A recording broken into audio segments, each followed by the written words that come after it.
Listo. Entonces, ¿cómo hacemos esta evaluación de la competitividad? Primero, pues entender cuál es la decisión que vamos a tomar frente a actuar en los mercados y ya mirándolo más a modo gerencial o de toma de decisiones sin las restricciones de los accionistas, de la junta directiva, si debemos invertir o no en nuevas tecnologías, que era lo que también hablábamos con Nelson, es no solo invertir en nuevas tecnologías, sino hacer cambios que puedan mejorar los procesos tanto internos como en el producto o en el servicio que está generando y planear los proyectos.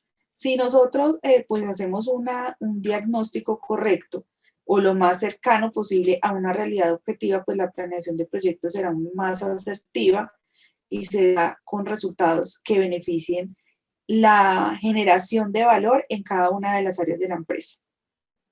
¿Qué es lo que busca? Disminuir la incertidumbre, que es como cuando todos tenemos algún tipo de situación que no manejamos o que no conocemos.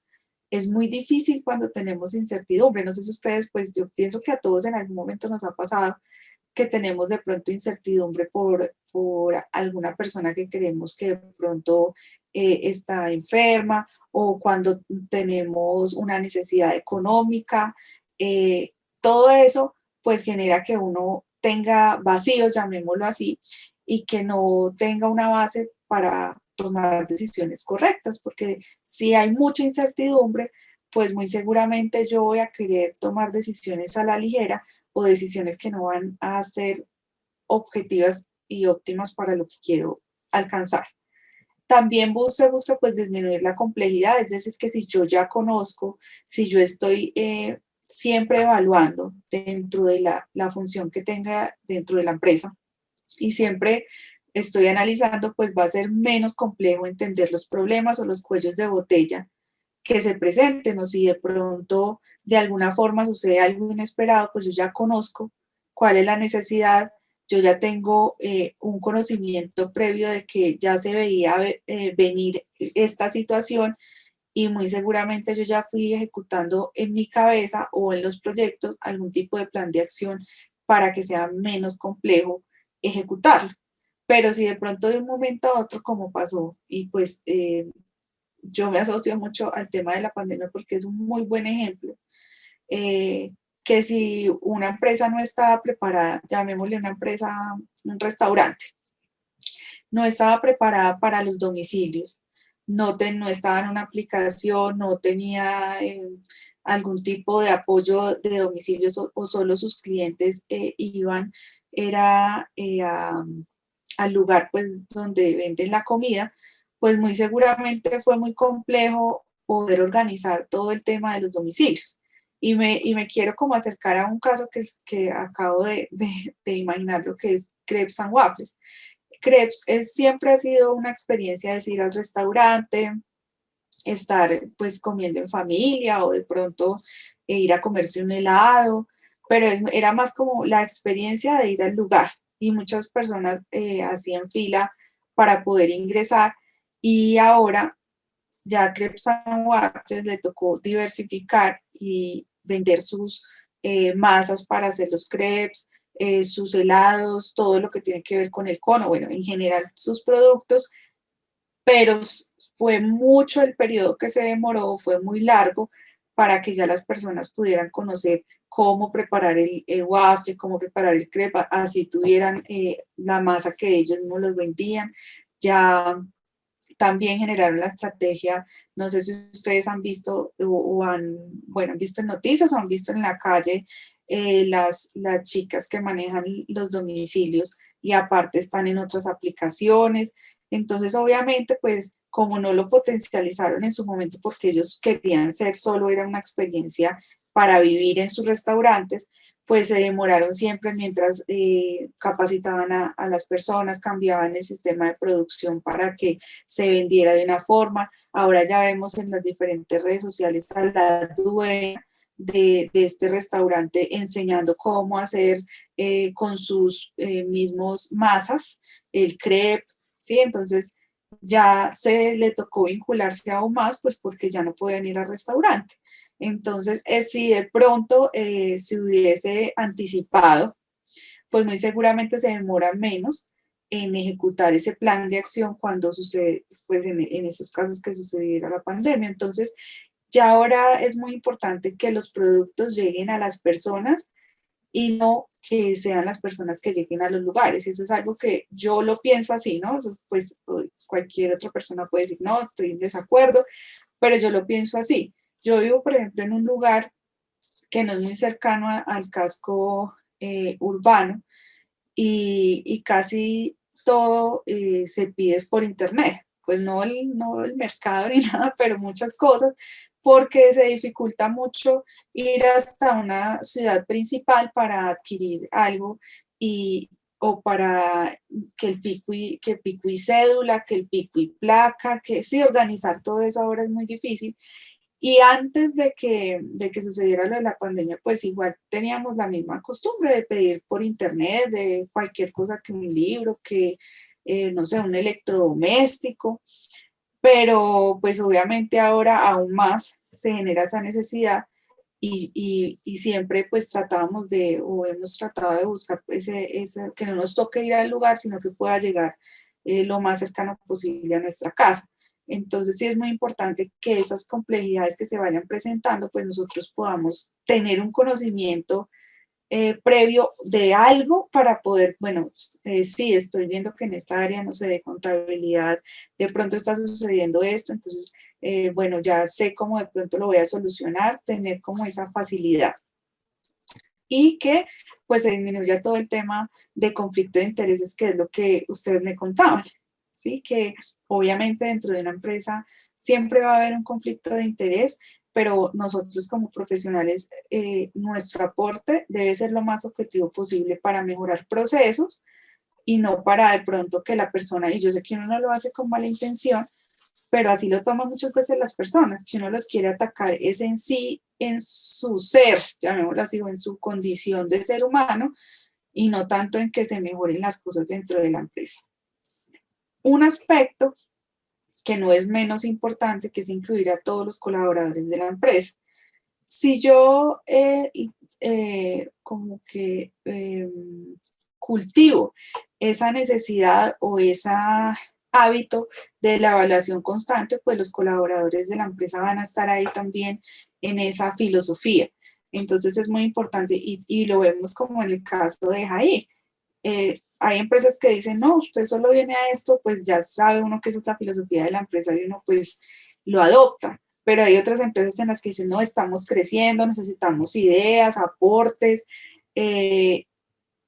y de pronto, pues, si le dan la posibilidad a una persona que es de un área diferente a hacer un proyecto, una propuesta de otra área, pues chévere, pero pues normalmente eso no se ve muy comúnmente, pero pues depende de la filosofía de la empresa. ¿Listo? Ya vamos a entrar a todo lo que tiene que ver con los recursos organizacionales, que era lo que me preguntaba Karen sobre la evaluación de los recursos. ¿Cuáles son los recursos organizacionales? Entonces tenemos los recursos tangibles, intangibles y los subcontratados. Depende obviamente de la empresa, del sector, depende de las características de la empresa.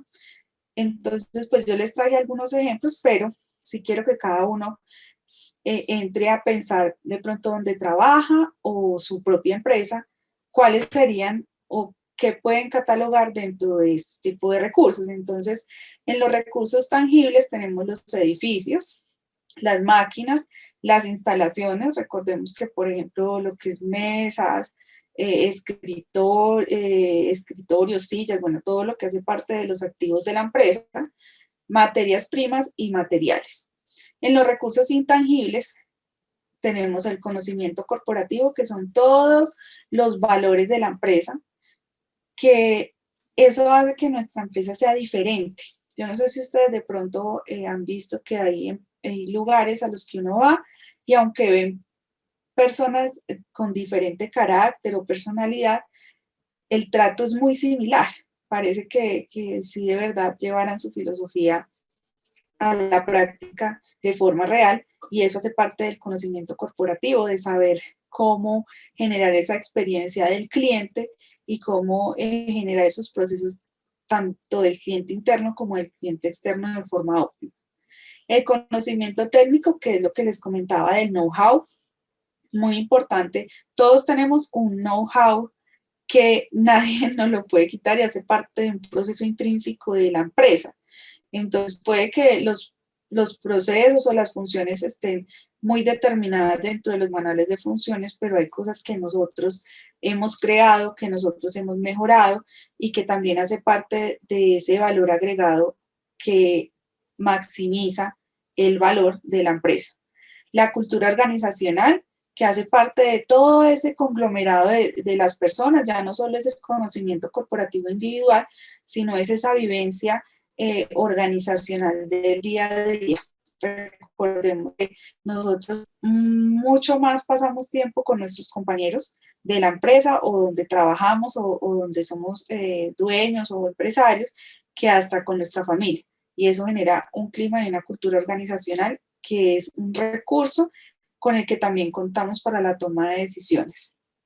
Algo muy importante y que de pronto no es tenido muy en cuenta frente a los recursos intangibles son los clientes, las relaciones con los clientes y la fidelidad. Esto tiene, digámoslo, no tiene un cálculo, no hay forma de calcularlo, llamémoslo así, en la parte intangible, pero sí se debe valorar dentro de los procesos de la toma de decisión. Muchas veces los clientes son pasajeros porque no hay procesos estipulados o buena relación con ellos. Y sí es muy importante uno tener buenas relaciones con los clientes y generar ese vínculo para que no solo sea yo le vendo un producto y ya, sino va mucho más allá. Y eso lo vamos a entender en el estudio de caso que les voy a presentar en próximas oportunidades. Todo lo que tiene que ver con marcas y patentes, pues esto depende obviamente de la empresa. Hay algunas empresas que sí, por medio, en el caso de Colombia, de la Superintendencia de Industria y Comercio, hacen todos los procesos para registrar su marca o su patente, pero hay otras que no, que generan el bien o el servicio, pero sin este registro, o de pronto crean una maquinaria X, pero no la patentan, sino que la crean pues en su propia empresa y listo, pero sí genera pues obviamente un recurso intangible valioso. La reputación. Este es un aspecto que a mi modo de ver es muy importante y también se ve en una temática que se llama riesgos, y es el riesgo reputacional de cualquier empresa. Si uno tiene alguna forma, no es que porque alguien esté en desacuerdo con un proceso de una empresa, ya pues la reputación va a quedar por el piso, no. Pero si uno no sabe manejar los diferentes circunstancias, problemas, tanto con los clientes internos como los externos, pues eso se va volviendo un voz a voz y si ya varios dicen lo mismo, si ya varios dicen no, es que no me dan la garantía, si ya varios dicen es que el producto es malo, si ya varios dicen es que atienden mal, pues eso se va generando un riesgo reputacional en que me voy a ver afectado. Y pues hay empresas que dicen, ay, a mí no me importa, pero realmente eso impacta muchísimo. Así uno dedique o otorgue mayor rubro presupuestal para la publicidad, si el riesgo o si la parte reputacional está muy, muy mal con el voz a voz, no va a valer mucho o va a ser una pérdida de plata todo lo que tiene que ver con la publicidad. Y lo vamos también a ver con el estudio de caso que les traeré en las próximas oportunidades. Y muy importante la capacidad de la innovación. Como vemos en los recursos intangibles, es una base donde no podemos agarrar nada, pero es lo fundamental dentro de la empresa. Y la innovación no solo va dentro de innovar en un producto final, sino en cada uno de los procesos y en la interrelación que tenemos con las personas y las áreas de la empresa. Y todo lo que tiene que ver con los recursos subcontratados, que son los recursos tercerizados, llamémoslo así, que son los servicios de publicidad, seguros y de pronto la logística externa, que también es una temática muy importante en la que las empresas se deben enfocar para generar pues ese cumplimiento en el cliente.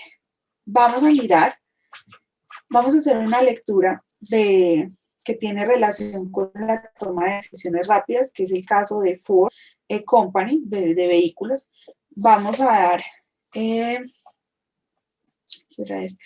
Hasta las 7:30 para hacer la lectura y pues yo poder continuar con la explicación. Voy a solo a dar el espacio para que más o menos 2 personas nos cuenten por qué se debe generar una toma de decisión rápida frente a esa lectura, y los demás, si quieren, me escriben por el chat. Solo 2 que sean verbal, ¿listo? Entonces les voy a copiar el link. Ay, Dios mío. El link en el chat.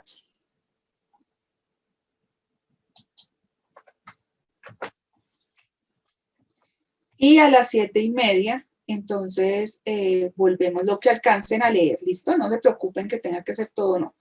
Lo que alcancen a leer, a las 7:30, entonces, las 2 primeras personas que tengan levantada la manita, les doy la palabra y los demás por el chat, ¿listo? Listo, entonces 2 personitas que quieran contarnos a qué hacer o cómo hacer alusión, alzan la manito las 2. ¿Cómo hacemos alusión a este caso de Ford frente a la toma de decisiones rápidas? ¿Listo? ¿Y cómo lo asociamos a la evaluación y reevaluación al hacer un diagnóstico? Lo que hayan alcanzado a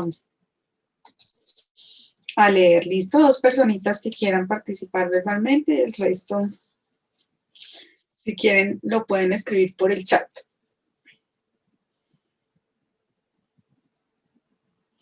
Edna, listo, la primera.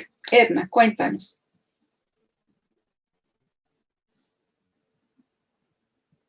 Está apagado el micrófono.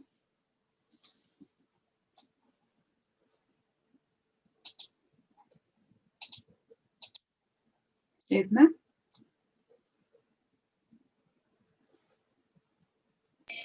Aló, hola, profe, qué pena, es que me decía que tenía bloqueada. Profe, pues yo que lo alcancé a leer, vi que Henry Ford tuvo el ingenio primero de pensar en que producir un carro más económico que pudiera comprar muchas personas, pues le iba a generar muchas más utilidades. Me pareció también interesante que dentro del proceso de su evaluación y reevaluación consideró mejorar un procedimiento en el material que utilizaban para que saliera mucho más liviano el carro y también el costo bajara. También vi que en la parte de revisar el recurso humano, decidió que sus empleados tenían que mejorar sus ingresos para volverlos clientes, o sea, que tuvieran la posibilidad también de adquirir un vehículo. Ya estaba llegando a la parte en la que me pareció mucho más interesante que vi, fue el problema de que se perpetuó, ¿no? O sea, se mantuvo, y esa falta de pronto de visión de permitir que otras personas intervinieran o llegaran o cambiaran, lo podían llevar a un declive hasta ahí que, pero yo creo que en el proceso de reevaluación que hizo, me pareció interesante es que él miró todos los puntos de vista. Primero, la producción. Segundo, buscar algo que tuviera una posibilidad de venderse a un mercado mayor o a personas lo pudieran comprar, porque en ese momento los vehículos eran de estatus, o sea, solamente la gente que tenía poder adquisitivo los podía tener. Y él intentó que fuera mucho más popular, por decirlo así. Segundo, utilizó la parte del recurso humano importante como para él volverlos socios, se hizo amigo de sus trabajadores.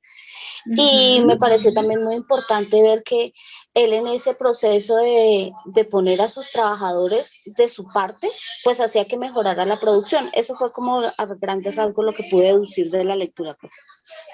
Muy bien, Edna, muchas gracias. Muy bien, así como lo dice Edna, si ustedes ven en este caso, él tomó todas las áreas de la empresa y se reorganizó su mercado para poder lograr sus objetivos, pero siempre estaba constantemente analizando todo, que eso es lo que debemos hacer. Y solo voy a dar el espacio para Nixon y Claudia, y el resto Nelson, Karen, Freddy y Javier, para que por favor lo compartan por el chat. ¿Listo? Entonces, Nixon y Claudia. Profesora, buenas noches, compañero, buenas noches.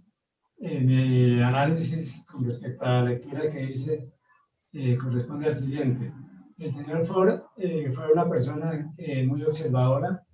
Él estuvo atento de una producción que había en Estados Unidos de carros, de qué material se estaba empleando allá, y tomó esa iniciativa o ese conocimiento para adquirir otros materiales que fueran más livianos y que le garantizaran producir un vehículo que fuera más rápido y que estuviera al alcance del bolsillo de todas las personas.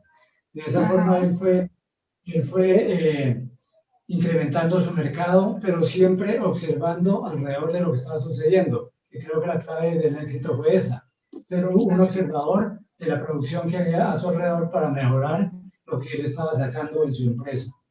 Y fuera de eso, pues también cogió a su capital humano y lo fortaleció, le mejoró el sueldo, lo colocó en el sitio que debía de estar para que ellos estuvieran contentos y la producción mejorara en la empresa. Pero entonces la falla de él, de esa empresa o del señor Ford, fue que hubo un tiempo que como que se estancó, se detuvo. Y había otras empresas observándolo, como fue Chevrolet, viendo que él producía carros con 2 velocidades nada más. Entonces ellos innovaron y le aplicaron 3 velocidades a los vehículos que ellos empezaron a producir. Ahí fue donde ya empezaron a salir al mercado un vehículo de 3 velocidades a buen precio y que se acomodaba a los diferentes ciudadanos, pobres, ricos, para todos los estratos había un carro, ¿cierto? De mejor calidad, de mejores condiciones. Entonces, ahí fue donde él laqueó haber como perdido el impulso que traía y los otros ya tomaron esa fuerza y se colocaron por delante de él. Complementando lo que mi esposo dice, vemos que el señor Ford hizo un diagnóstico interno de su producto y no solamente tuvo una mirada, digamos, de adentro hacia afuera, sino de afuera hacia adentro.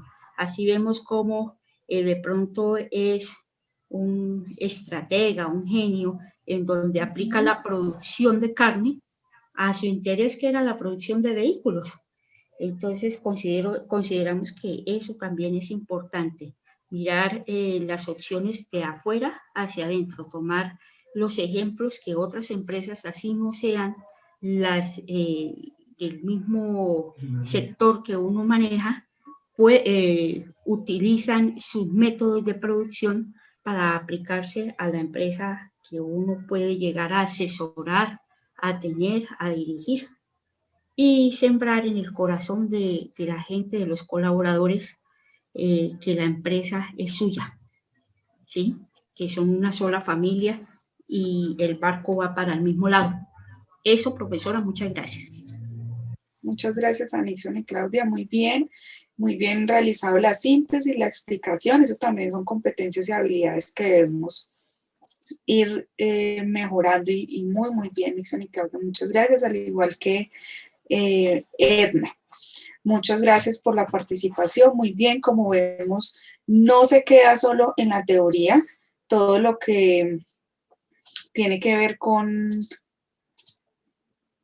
el diagnóstico organizacional, la toma de decisiones, sino que realmente pues es muy importante entender que sí se aplica y que depende de cómo pues nosotros lo apliquemos a nivel que lo necesitemos. ¿Listo? Bueno, voy a pasar rápidamente. Esta presentación les va a quedar en el aula en la semana 2. Y le agradezco a todos los estudiantes que han participado en el chat. Muy bien que realicen la lectura, cada uno con su perspectiva. Muy bien realizado el análisis. Muy importante que participen, que lean, que en la clase podamos ver la aplicabilidad y pues cada uno de ustedes con su punto de vista. Recuerden que todos los puntos de vista son muy valiosos y que pues es muy, muy importante que estemos muy conectados, yo siempre insisto, en todo el proceso de la clase. Les agradezco mucho a todos los que han participado. Bueno, dentro de los ejemplos, hay un video, como les decía, les voy a dejar en la semana 2 esta presentación para quien lo quiera ver, porque pues se nos fue un poquito más del tiempo. Es un video corto que tiene que ver con el análisis de la estructura analítica de los recursos de la organización. Este aspecto es una temática muy, muy amplia. Aquí solo la vamos a tocar un poquito en esta clase. Espero que en la próxima podamos entrar a mirar mapas de procesos y todo lo que tiene que ver con flujogramas de esta estructura analítica. Que es muy importante, como les decía, entender cuáles son los recursos de la organización. Entonces, para hacer una estrategia, que es lo que nosotros vamos a generar dentro de una empresa, pues debemos entender que hay diferentes niveles. El nivel estratégico, el nivel funcional y el nivel operacional. En el nivel estratégico encontramos todos los recursos físicos y financieros que tenga la empresa, sea cual sea la empresa. A nivel funcional, entonces encontramos los recursos operacionales, los humanos y los de marketing. Y a nivel operacional, todo lo que tiene que ver con legales y de sistemas. Cuando hablo de sistemas, es todo lo que tiene que ver con procesos y procedimientos, no solo en la parte del sistema o de la plataforma o del software que manejen, sino también todo lo que tiene que ver con el sistema de calidad. Bueno, vamos a pasar a los ejemplos aplicados, que son los aspectos principales en los que uno va a ver la ejecución del diagnóstico empresarial o cuáles son los resultados de un correcto diagnóstico empresarial. Entonces, yo les traje y vuelvo, insisto, con todo lo que tiene que ver con una organización virtual actualmente, que es muy importante que todos en lo posible, pues tengamos ese manejo de los diferentes procesos de forma virtual para que no vaya a haber una disrupción ahí del proceso, sea de ventas o sea de mercadeo, que de alguna forma, por no estar en alguna presencialidad, pues nosotros no podamos ejecutar alguna actividad dentro de la empresa. Y esto va, pues digamos que no va tan ligado, pero sí quería traerles ese punto de vista desde mi experiencia y desde lo que he estudiado, desde lo que he analizado, para entender que no solo me refiero a organización virtual, estar de trabajo en casa o de teletrabajo, sino en entender que desde cualquier lugar del mundo nosotros podamos acceder a información o a datos para tomar decisiones, sea desde el área que nos encontremos. Normalmente, pues hay momentos en los que uno no requiere esto tan rápido, pero en otros casos sí, y es muy importante tener ese acceso en red a datos o a procesos para poder tomar decisiones rápidas. ¿Qué otros aspectos o resultados se desarrollan dentro de un correcto diagnóstico empresarial? Entonces encontramos la estrategia. La estrategia es la forma o la ruta que vamos a generar para que no solo el que la quiere realizar o la quiere ejecutar esté allí liderando, sino que todos los colaboradores estén a tono con esto. Entonces, son la visión y los sentidos integrados de la organización frente a un objetivo. Si ya nosotros hacemos un correcto diagnóstico, si ya entendemos cuál es la necesidad o hacia dónde vamos, vamos a poder ejecutar, que es una de las funciones de un líder o de un gerente, vamos a poder decirle correctamente a las personas, realiza esta labor, esta tarea o este plan de acción de esta manera, porque ya tenemos claro nosotros como líderes la estrategia por un correcto diagnóstico y lo podemos así comunicar y transmitir a quienes están siendo nuestro apoyo, que es nuestro equipo de trabajo. La estructura. ¿Qué otro beneficio nos genera todo lo que tiene que ver con el diagnóstico empresarial? Pues una correcta estructura y una óptima ayuda para este proceso, porque las personas tienen claro cuál es su función y las tareas, y se genera como cuando un tren está en un riel, están todos enrutados frente a una estructura y pues obviamente esta estructura va de la mano con la estrategia. Y finalmente nos permite generar habilidades para que todo nuestro equipo de trabajo esté altamente calificado con atributos, llamémoslo así, o con capacidades y competencias para que todos estos cambios que se generen o para que todo este toma de decisiones, esta evaluación y reevaluación constante, pues ellos lo puedan generar de la mejor manera y que sean el apoyo para la empresa. Finalmente, las conclusiones. Traje dos conclusiones principales que es algo más de lo que hemos hablado, más de lo que ustedes también han compartido por el chat, que compartieron en el primer panel de participantes y ahorita los otros dos compañeros, y es pues que el diagnóstico estratégico interno permite el autoconocimiento y la localización de las principales áreas con sus fortalezas y sus debilidades también. Entonces nosotros debemos entender que este diagnóstico es un autoconocimiento, igual como cuando uno va y se hace exámenes y le hacen un posible diagnóstico en la parte de la salud, pues si lo hacen completo, pues es mucho mejor que le hagan a uno examen de sangre, que le hagan examen de todo, de todas las partes del cuerpo. Entre más detallado sea, pues mucho más acertado o más posibilidades hay de que no haya incertidumbre, de que no hayan tantos riesgos en el caso de la salud o incertidumbre frente a las enfermedades, y este autoconocimiento también aplica a nivel empresarial. Entonces, no solo es entender cuáles son nuestras fortalezas, sino también cuáles son nuestras debilidades, y ahí es donde nosotros como profesionales debemos entrar a generar ese propio manejo de ser objetivos, porque siempre somos seres humanos y siempre entramos en la subjetividad de pensar que todo lo que hacemos está bien, que así como está bien, así se vean errores, de negarnos muchas veces porque la zona de confort, tanto si soy propietario como si soy gerente, es difícil de no generarse. Y otra conclusión es que se debe hacer una autoevaluación precisa y profunda, que como lo hemos hablado no es fácil, depende del papel que juguemos en la empresa o que estemos realizando, depende también de nuestra forma de pensar, de nuestra forma de actuar, de nuestros procedimientos o de nuestras metodologías, y pues como lo indico acá, es necesario salir de la caja, de lo mismo de siempre y de la rutina para analizarse. Le toca a uno como salirse de su cuerpo para poder ver el espectro de forma más clara. Entonces, pues es muy importante que tengamos esto en cuenta, porque eso es lo más difícil, poder entender y poder verificar todos y cada uno de estos procesos. Bueno,